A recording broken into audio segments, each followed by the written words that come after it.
A new aid route into Gaza from the sea has been created, but will it change a thing? The head of the World Food Programme tells me children are wasting away into skeletons and that Israel must grant more access. Dwindling food supplies have tonight provoked concern from the UN, the White House, and left the WFP boss Cindy McCain with unthinkable choices. Taking food from the hungry and giving it to the starving, and where I do that from. And those are decisions I make every day, and that keeps me awake at night. In a moment, Mark Stone brings us an update on young Gazan Julia Abu-Zaita. Despite needing medical attention outside of the enclave, she's trapped and had to move back north. Plus, I sit down with the Palestinian photographer Motaz Azaiza, who's caught the attention of millions with his work documenting the war. A lot of my colleagues passed, a lot of my friends passed. I lost more than 18, 19, I stopped even counting. The question tonight, are efforts to deliver more aid and secure a ceasefire going backwards? Also on the programme, the lone wolf attacker who tried to kill Slovakia's Prime Minister is identified. 71-year-old Juraj Cintula, a former poet and security guard, was behind the assassination attempt on Robert Fico. We'll be live in Slovakia for the latest on his condition. And calls for the release of a British-Mexican man detained in Qatar amid claims he was targeted by a honey trap on a dating app. I'll be joined live by his brother at 9:45. That's all coming up on The World with me, Yalda Hakim.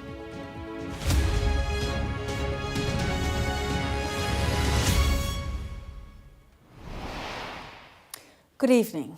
The people of Gaza are hungry and desperate for the essentials of life. This war has raged on for 7 months now, and according to the Gaza Health Ministry, claimed the lives of more than 35,000 Palestinians. Dozens of Israeli hostages remain held by Hamas in the Strip, and there doesn't seem to be any ceasefire in sight. The executive director of the World Food Programme, Cindy McCain, today told me the situation on the ground is a complete disaster. It's more than hunger. We've seen famine, with children wasting away into skeletons. The famine has been caused by the siege Israel imposed just after the October 7 attack. And despite mounting pressure from the international community, including the US president, very little aid is getting in.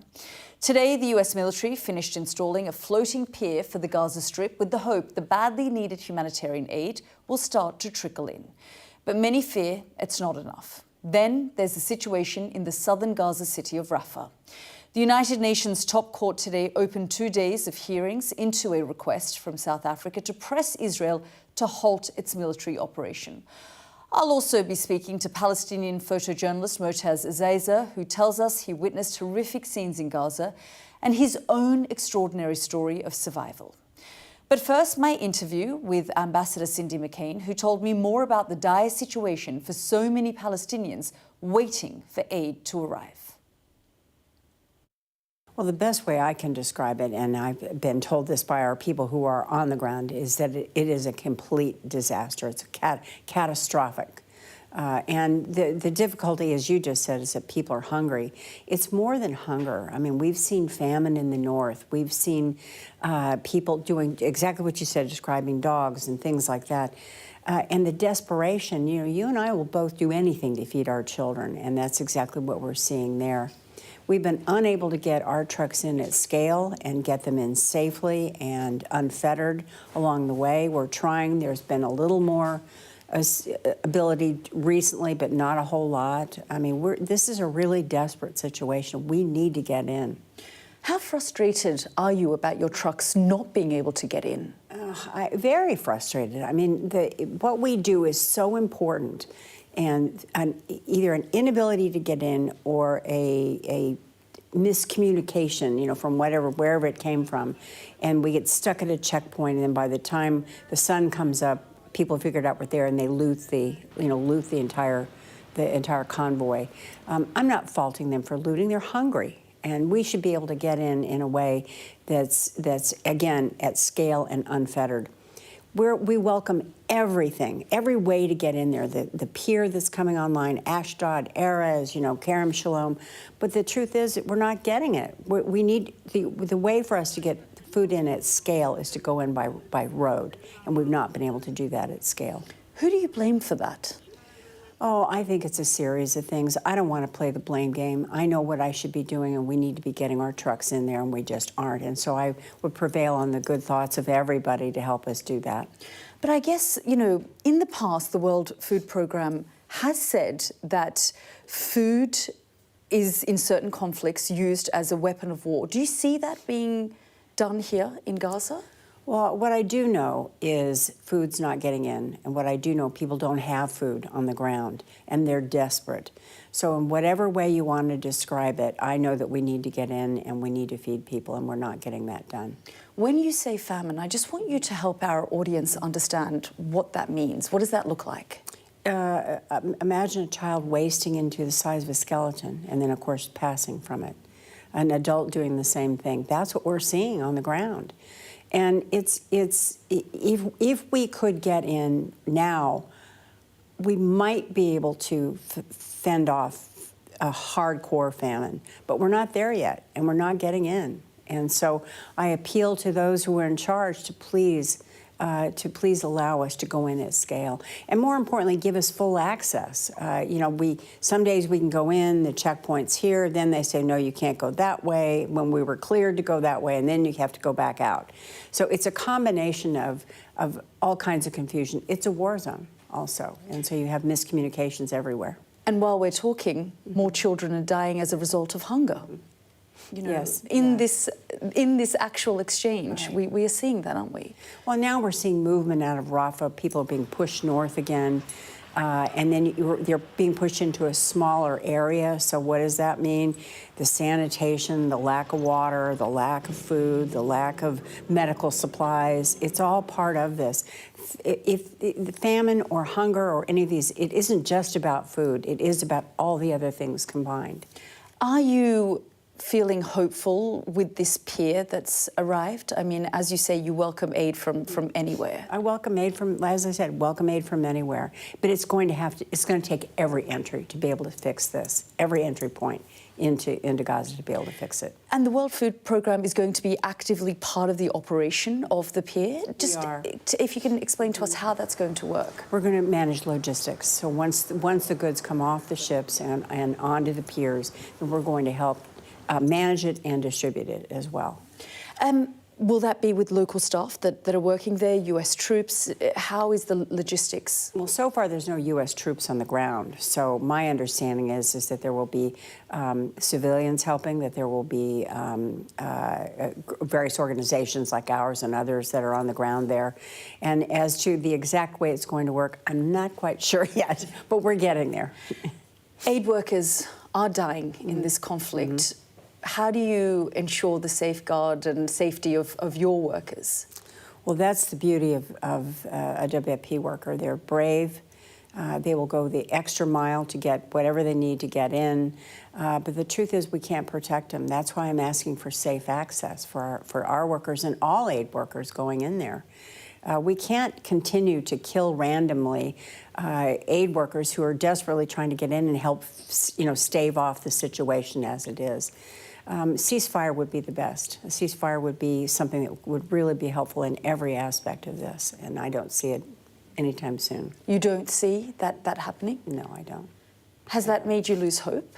I don't lose hope, no, but I do get frustrated. You asked me if I get frustrated. That's what frustrates me, is just like the confusion and the misunderstanding or the misrepresentation, whatever it may be, has been has frustrated me a great deal. Do you express that frustration with Prime Minister Netanyahu, for example, or the President Joe Biden? I have mentioned this and talked about it with anyone who will listen to me, because it is so frustrating, and it's so dangerous to do this. And we've already lost so many people to hunger. We can't do that anymore, and especially children, the most harmless of all of them, and yet they're taking the brunt of this.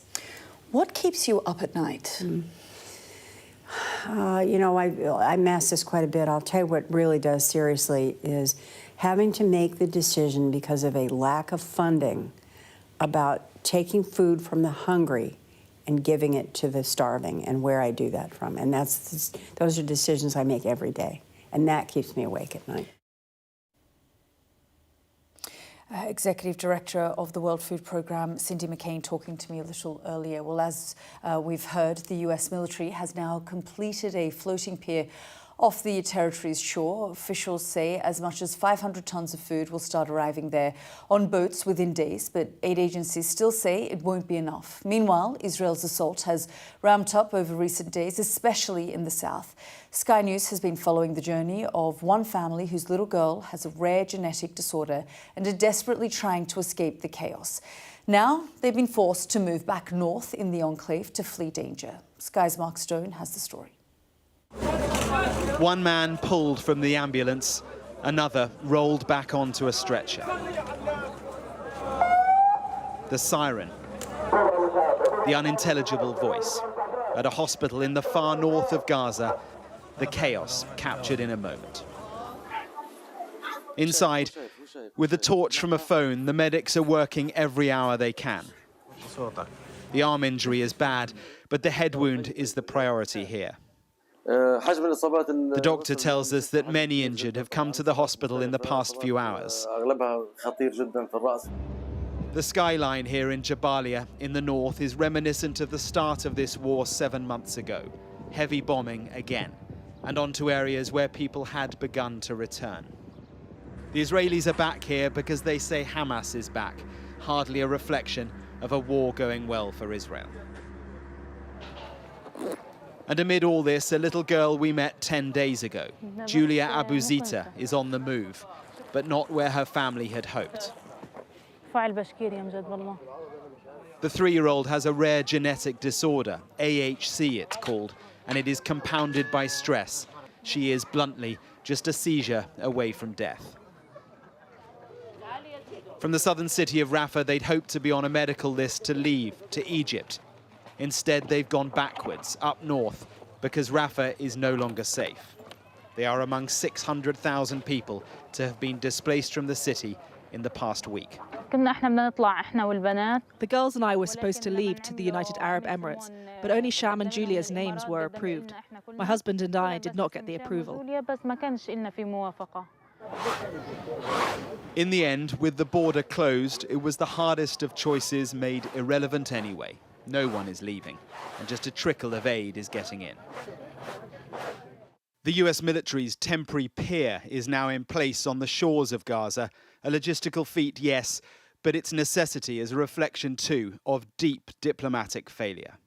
What are American words worth these days? What is American influence worth? I think American influence is worth quite a bit, and it is because of American engagement and American leadership and American diplomacy, specifically by this secretary and by this president, that we have seen things unfold in a certain way. We have seen humanitarian aid be unlocked. We are trending in a different direction. Well, we're not. It's going backwards. The fighting has returned. The borders have shut. People are being displaced repeatedly. Things are plainly going backwards, not forwards.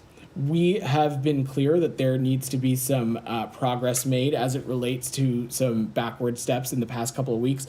Julia, Mama, Julia. Julia is not doing well, but she is just one of several 100,000 children stuck. Charities tell us that 37,000 of them are injured. Julia. Mark Stone, Sky News in Washington. Mama.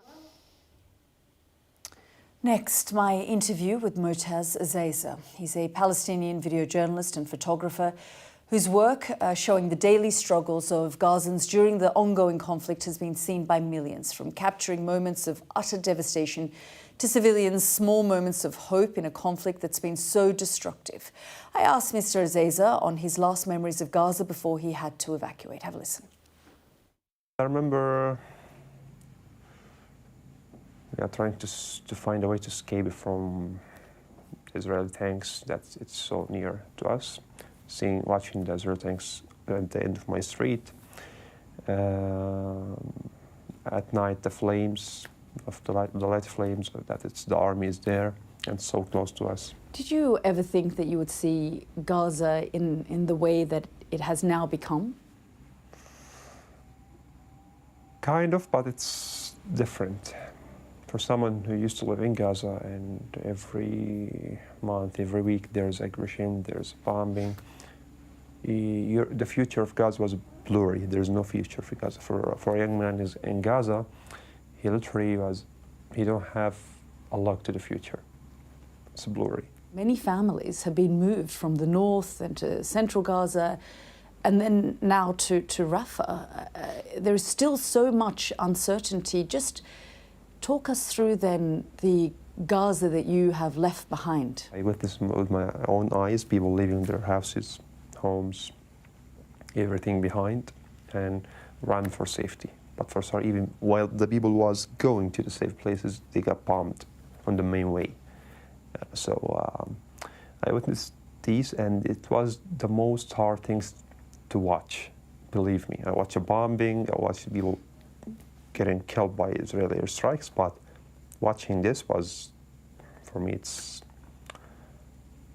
hard to watch. Yeah, watching your people losing their houses, losing their homes. You lost the access for the city. It's really hard to live there, but it's your home. At least there's no soldiers, there's no occupation inside it. Okay, it's besieged, but there's no, now they are in, and they destroy all of it. All of it gone? Literally all of it. Even my street was the very calm street, usually. And people there are so peaceful. They bomb, like we lost more than 40 neighbors. They bombed like 7 buildings there. So they didn't leave any place without their marks there, which is destruction. How do you feel about the international community's reaction and response to what's happening? I don't know why we have high expectations from the internationals. I don't know why we used to that. Like, Motaz film and show the war. Okay, Motaz showed the war, but no one stopped the war. No one stopped the killing. We saw in the past aggressions. No one did anything. Even no one repelled what Israel destroyed before. So for me, I didn't expect that much, but I did my best. It's a duty, it's my home. That's it. I didn't expect something from the war. Are people in Gaza stressed, worried about, the blockage of aid at the moment? There isn't enough food arriving, getting through, whether that's in Rafah and then especially in the north of Gaza as well. It's second war to find the food. Me, before I left, sometimes I didn't do my work. I just want to find food for my family. For me, I used to eat 1 meal per day. That's it. There's no food. You saw the death of multiple journalists, your friends who had family members killed, yes, despite wearing press jackets, despite saying that they were journalists. They ended up dead. A lot of my colleagues passed. A lot of my friends passed. I lost more than 18, 19. I stopped even counting. A friend of mine, he was in the north of Gaza.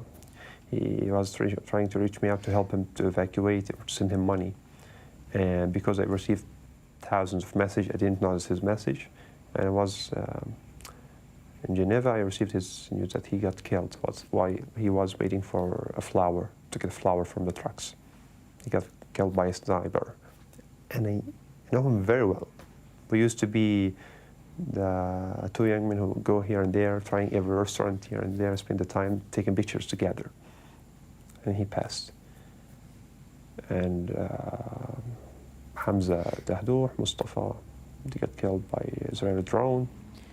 Do you find it strange that on the one hand there's calls for humanitarian aid to be sent to Gaza, and then on the other hand we're seeing weapons being sent from the UK, from the US? I don't know why the world is working like in this way. Why my home is occupied, why me and my people still suffering, why the US and UK sending weapons to Israel to kill us more, and at the same time they're sending food aid for us. That makes sense. Nothing makes sense in this world, believe me. So it's a lot for someone from Gaza to understand. And you can't do anything about it. Literally, you can't do anything about it. Yeah, you just need, accept it or not, it's happening. You can't do anything. And you go here and there, meet people, talk about what's happening, like and you expect that people will help you to stop the war, but people just say words. Israel gets billions of dollars military aids to kill civilians, and they see that Israel killing civilians, innocent people, destroying a city, and people starving, but they're still doing it. And after all what I've been through, now I've become to accept a lot of things I didn't accept before, like accepting the concept of killing. Yeah, everyone should accept that, because it's happening in front of you. Killing them by tons of bombs. Their flesh is in the street, the people's flesh is in the street, the dogs eating from the bodies there, and you are watching. So, should I have any respect for this world? No way. No way. What message do you have to Western leaders? Just try to be on the right side. Do the right thing, because they don't even govern their people very well, because they take the money of their people supporting a genocide, supporting killing people. And they know that. They know that the money they are sending and the weapon they are sending to Israel, it's gonna kill children and women as they watch. And what message do you have for people in Gaza? Patient. Just be patient. It's gonna happen one day. I don't dare to say any more, because at least I survived physically. But hang on there. I know it's very difficult, very hard, and I hope that I will never let them down. I'll try my best always, even if I'm just a photographer, photojournalist. But I wish to have the power to do more. That was photojournalist Motaz Azaiza there. You're watching The World with me, Yalda Hakim. Still to come. Slovakian Prime Minister Robert Fico is said to be in a very serious but stable condition after being shot at close range. We'll have the latest live on the ground as a man's charged with attempted murder. And we'll head to Beijing, where Russian President Vladimir Putin is meeting with China's Xi Jinping for a summit where the two leaders have pledged to deepen military ties.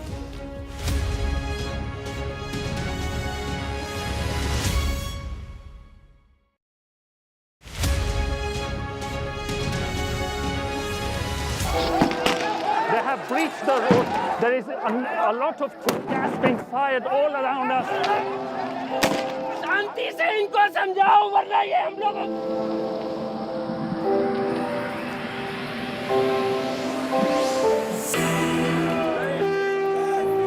It is an absolute carnival kind of atmosphere out here for Prime Minister Modi's decisive victory.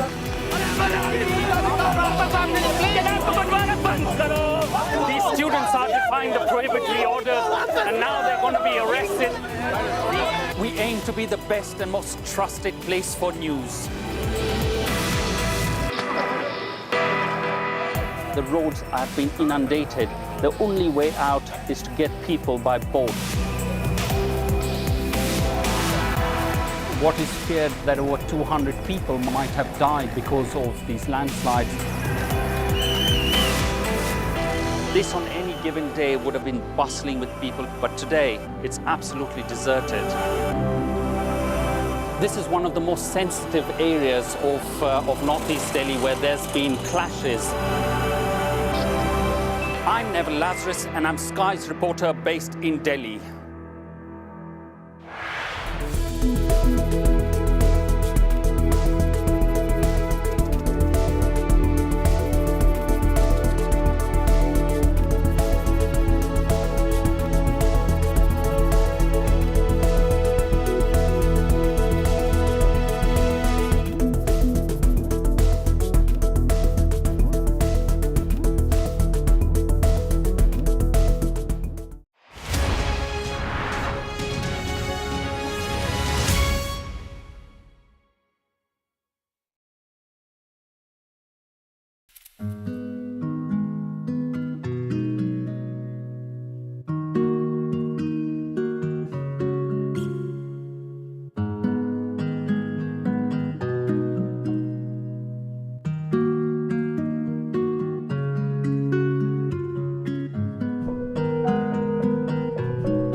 Welcome back. Slovakia's Prime Minister is in a serious but stable condition tonight, with officials saying he has escaped death by a hair after yesterday's attempt on his life. Robert Fico was shot multiple times by an assailant who has now been charged with attempted murder. That man has been identified as a 71-year-old former poet and security guard, Yalda Hakim.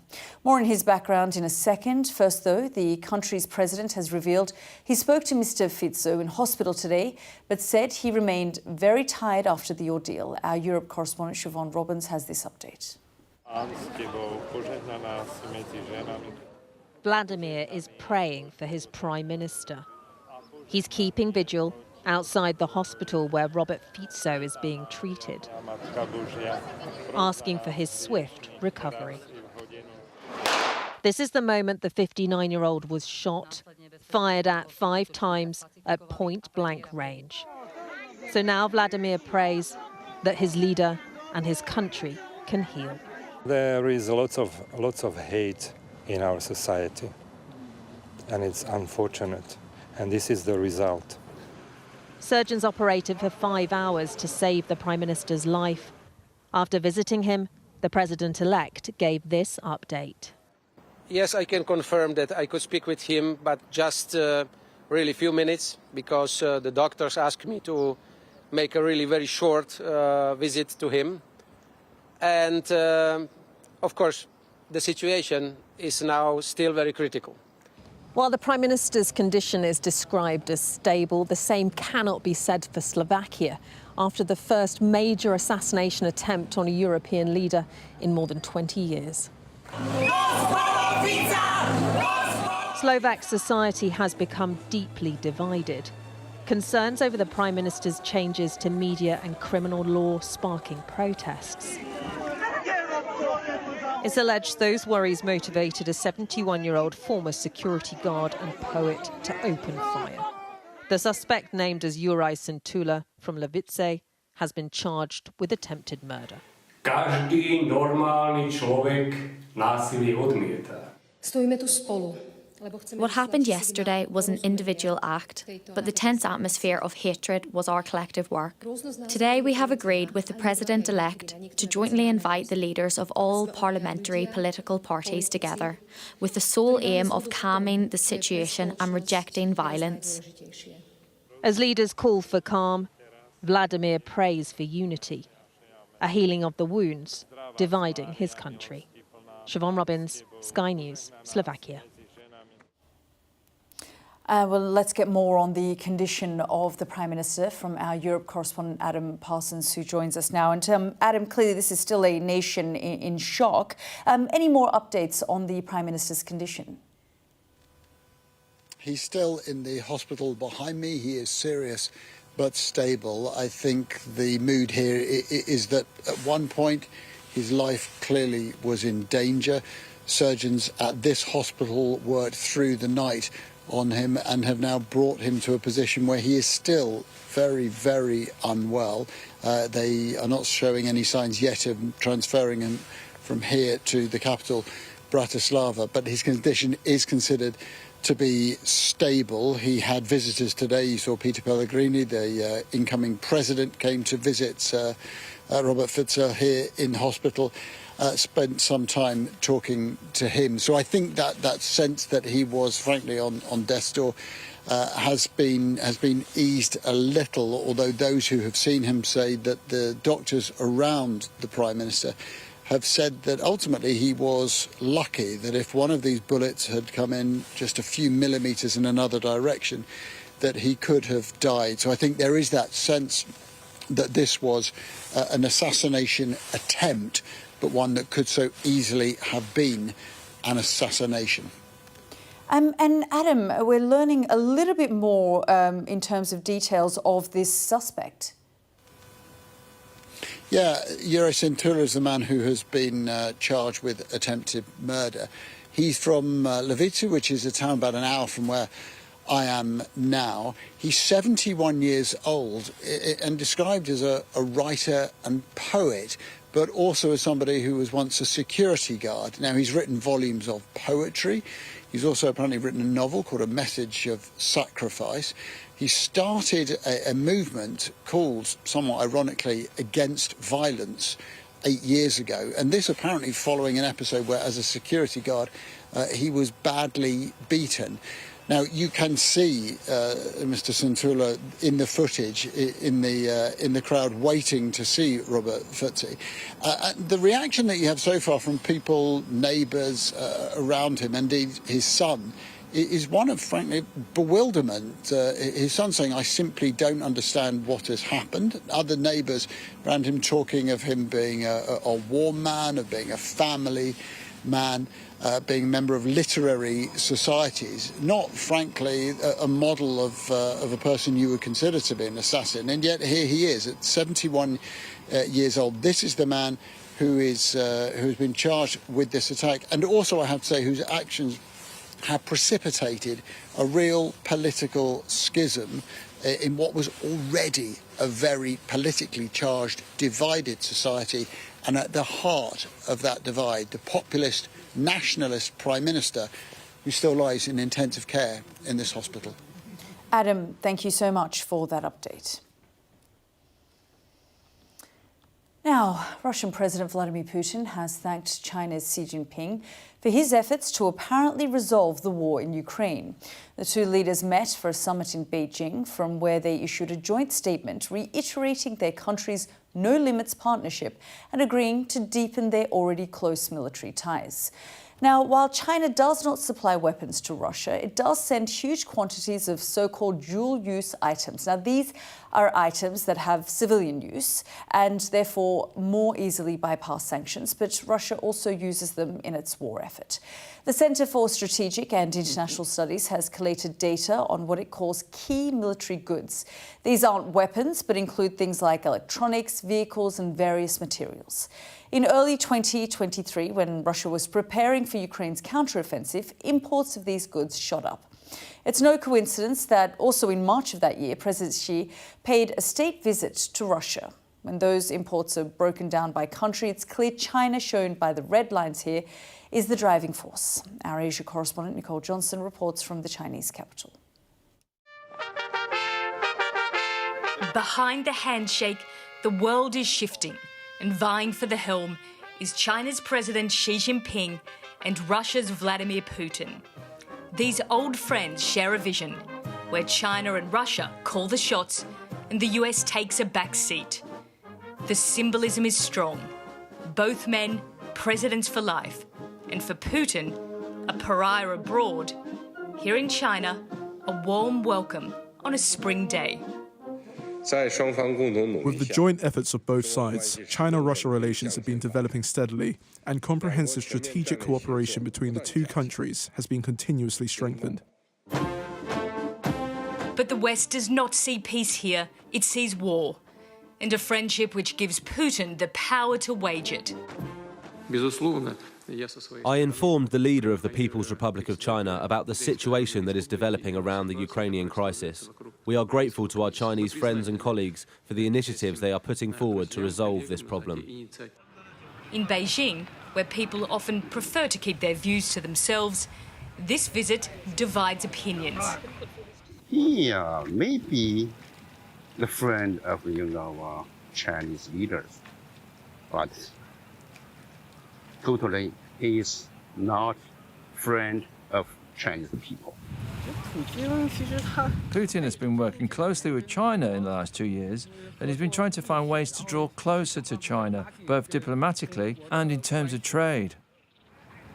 To stay afloat, Putin needs China's economic lifeline as Russia's army digs in Ukraine. For Xi Jinping, this visit is about power and who has it. China is the big brother in its relationship with Russia. It sets the terms. It's buying cheap Russian gas and exporting everything but weapons. It's China's support for Putin that allows Russia to keep waging war. In these great power politics, China wants to have it all. Trade with the West and close ties with Russia. A time may come when Xi Jinping is forced to make a choice. And Nicole joins us live now. I mean, Nicole, we keep hearing about this friendship with no limits. This is also symbolic, and it's an attempt to create almost a new sort of world order. Well, that's right. Clearly, we can see this no limits friendship on display, and I think that was the main message to come out of this, just how close the relationship is and how deep the ties are. They talked about trade. They would have also talked about Ukraine. On that front, Putin thanked China for his efforts to resolve the crisis, referring there to the 12-point plan, light on detail that China put forward last year. But the biggest message to come through from both sides in those final statements was that reiteration of a multipolar world order. And that basically means that China and Russia would like to challenge the global dominance of the West. And that's what we've been seeing playing out over the last few years. China has been forming parallel institutions, and it's been drawing other countries into their orbit. Some of the countries include Iran, North Korea, those countries considered enemies of the West, but also countries like Brazil, India, South Africa, who appear to be fed up with the leadership of the United States and are certainly open to what China is offering. And so that was the sort of overarching message or view from this day of meetings here in Beijing. On the world stage, we have Putin, Xi Jinping challenging what the United States has been leading over the last decade. And Nicole, what's on the agenda tomorrow? Well, it's actually tomorrow already here in Beijing. But Putin is already up on the Chinese-Russian border in the northeast city of Harbin. And again, this is an attempt to show just how strong the relationship is culturally, economically, in terms of trade and military. There'll be an expo there held sort of harking onto those kind of links. But again, it really is about this strong friendship that has developed. Clearly, President Putin will leave China. He's going to feel emboldened by this trip. He feels that he has China's backing and that strong trade relationship will continue because China is buying oil, gas, food, raw materials from Russia. It's getting them at super cheap prices. And in return, China is sending all sorts of goods, as you just talked about, to Russia, including electric vehicles, but also semiconductors, electronics, machinery tools. The West is frustrated with this. It's putting pressure on China to rein this in. And so that pressure is starting to ramp up. So for Xi Jinping, it is a delicate balance. He is trying to weigh up the United States, Europe, Russia. So far, he has been able to have it all, but it is getting harder. And as we heard in my story there, the longer this goes on, the more difficult it will become for China to continue to maintain that balance. Well, we'll be following all those developments closely. As you say, it's already tomorrow there, 4:30 in the morning. Thanks so much for joining us, Nicole. This is The World with me, Yalda Hakim. Next up, our Africa correspondent reports from Dakar on a route used by thousands of Senegalese migrants hoping for a better life in the United States.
Welcome back. A route used by thousands of Senegalese migrants seeking to enter the US has become practically impossible to use following a recent crackdown. Local authorities have banned travel agents from selling plane tickets from Dhaka to Nicaragua.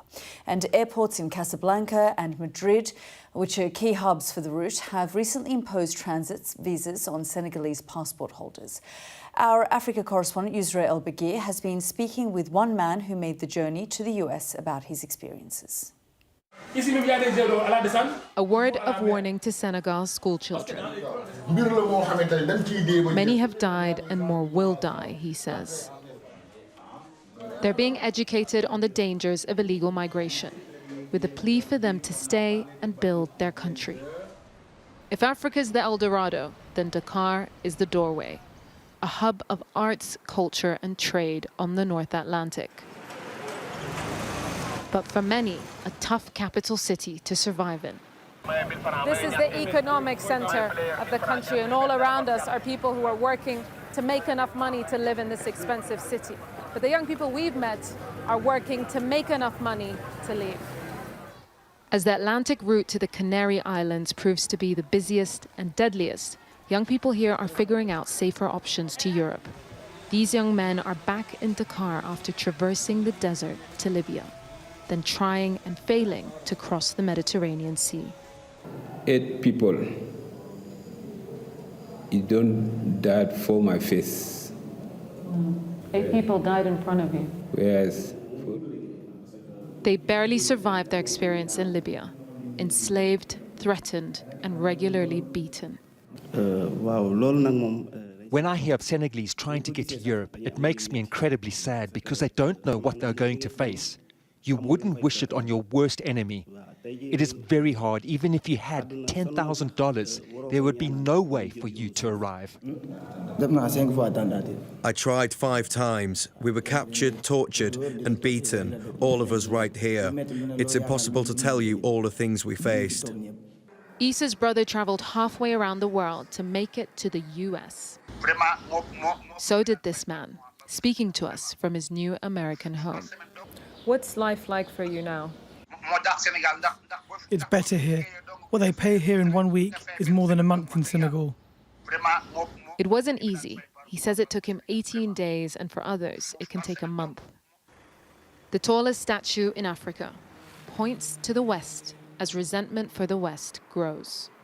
It's not that they hate the West, it's that they feel like the West is plundering our resources, that they're taking from us to make over there better. So why wouldn't they also go over there and take advantage of what's being taken from us here? A city with sea, oil and gas, plundered for exports, now being drained of its prime resource, its young men. Yusra El-Bagir, Sky News, Dakar. This is The World with me, Yalda Hakim. Next up, the family of a gay British-Mexican man held in Qatar say he was targeted in a honey trap operation using the dating app Grindr. Manuel Guerrero, Avina's brother, joins me here in the studio. Tonight on News at 10, the parasite outbreak in Denmark, which has reportedly made hundreds of people ill. When is an election launch not an election launch? Keir Starmer outlines his 6 key pledges.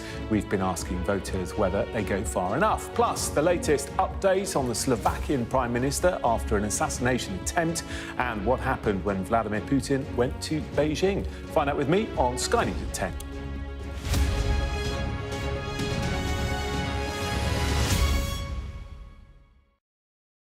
It's highly fatal. It's a synthetic opioid, as you mentioned. It's like heroin and morphine. And last year we've been talking about fentanyl. They add it to the heroin and give it to people, and people die immediately because of the power of fentanyl as synthetic opioid also. Nitazene is much more powerful, more fatal, and we have some fatalities this year everywhere in the UK. And because we have patients who are on addiction treatment and they take heroin, so we inform them, please don't take any heroin now without knowing what they are giving you. And the problem is the decline in heroin trade made drug dealers contaminate heroin with these things to sell because there's no heroin coming from Afghanistan. So nitazene is very dangerous. They can contaminate heroin with it. They can give you a tablet, say this is ecstasy or MDMA. They can give you a tablet which is diazepam, and it is nitazene, and people dying. He and his friends have made a plan to go to Leeds Festival for the summer of August 2022. I dropped David off on a Thursday at the festival, and over the weekend, as we learned afterwards and subsequently, a number of things happened to David and his friends that ultimately led to the point where David took MDMA, what he thought was MDMA, on the Saturday night. And unfortunately, whatever David took or however much David took, it proved fatal. And the next day, he died. I think for parents, first of all, we're the first line of defence. And together with our friends, we really need to equip young people to be ready for the festival experience and what will happen to them. So remember, David was 16, and there are lots of 16 and 17-year-olds attend festivals like Leeds and Reading because it falls at the time that they get their GCSE results. They are unable to buy alcohol. Alcohol purchasing is really strictly enforced on festival sites. And so they're easy prey for drug dealers who see an opportunity to sell them drugs. And in David's case, it was exactly that. They'd run out of alcohol on the Saturday, and they were offered something free initially, and then something else happened where they purchased some drugs. But ultimately, they were groomed to the point where they decided to take a step that ultimately proved fatal for David.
Welcome back to the programme. A rally has been held outside the Foreign Office today in support of a gay British-Mexican man awaiting trial in Qatar.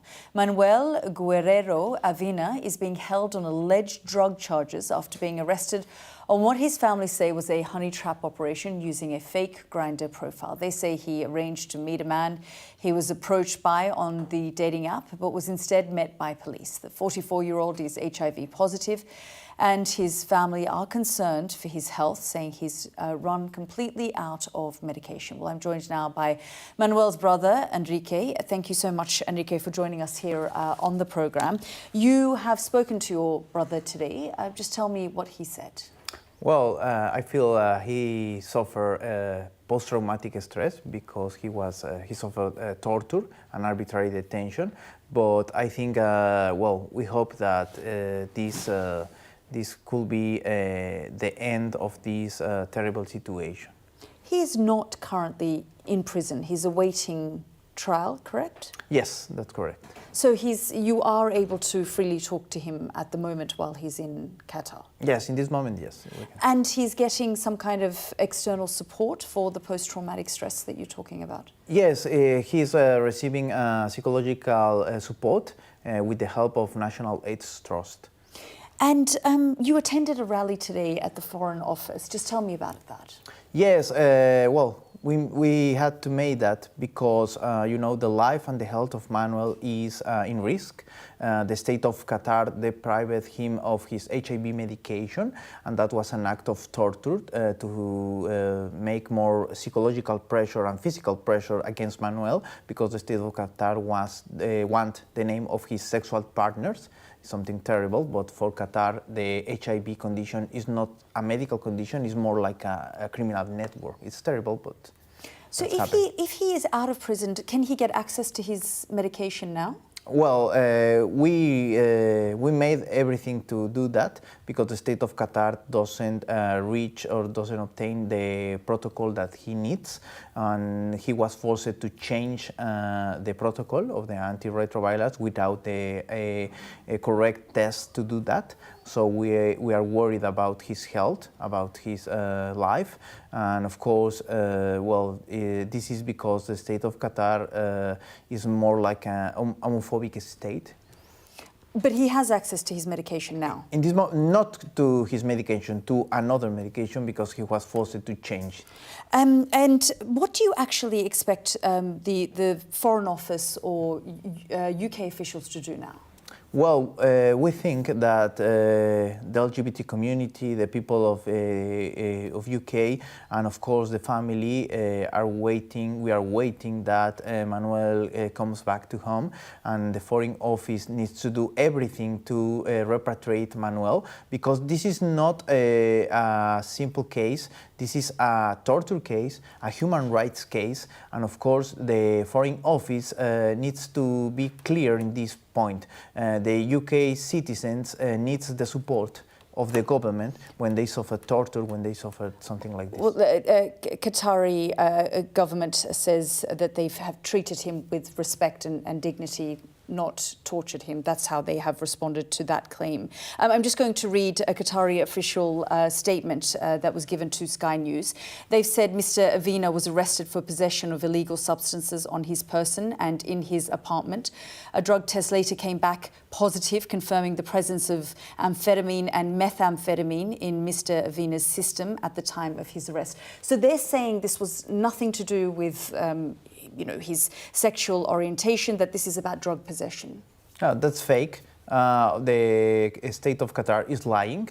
If that was true, why they create a fake profile on Grindr? Why they ask Manuel to invite more LGBT persons to the meeting? Why they torture Manuel to obtain the name of his sexual partners? On the torture claim, we are being told by the Qataris that they have treated him with respect and dignity. But they recognize that they put Manuel in isolation, in a punishment cell, because he has HIV, for example. That recognized to Amnesty International and to another groups, and of course I'm so sorry, I'm told I have 5 seconds. I'm really grateful for your time, Enrico, and we'll have to leave it there. Thank you so much for joining us here on the programme.